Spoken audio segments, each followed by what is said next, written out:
I plan to use 3 dragons to rule the 7 kingdoms. I have always raised them as if they were my children. But when I tried to calm Drogon, who was fighting over food, he suddenly roared at me fiercely. This made me realize that the wildness deep inside a dragon can never be changed. They will never become obedient hounds. The growing Drogon was very hungry. He set his eyes on a herd of goats. The boy herding them was too scared to move. Then Drogon used dragonfire to burn the entire flock. Finally, he grabbed a roasted goat and flew away. The scene shifts to the palace of Meereen. A shepherd brought a package.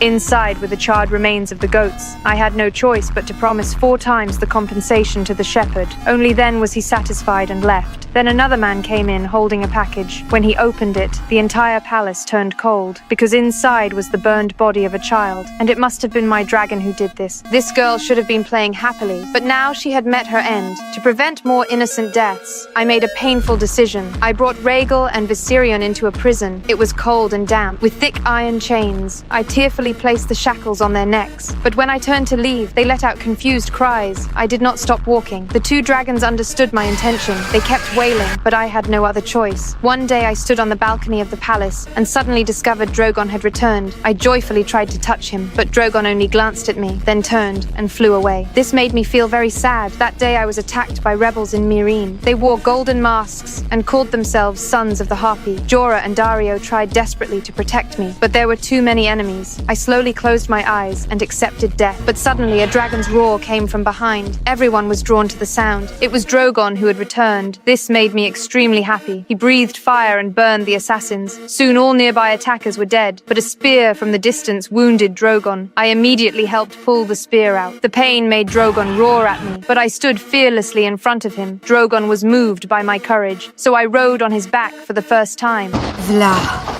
In front of everyone's shocked eyes, I flew away on the dragon. Jorah and Daario escaped during the chaos. Drogon took me to a strange place. I hoped he would take me back to Meereen, but the wounded Drogon was so weak he threw me off. I had to find a way out on my own, but I encountered the Dothraki on the road. I realized I had entered their territory, so I took off my ring and threw it on the grass, hoping Jorah and Daario would find it and follow my trail. In the end, I was captured by the Dothraki.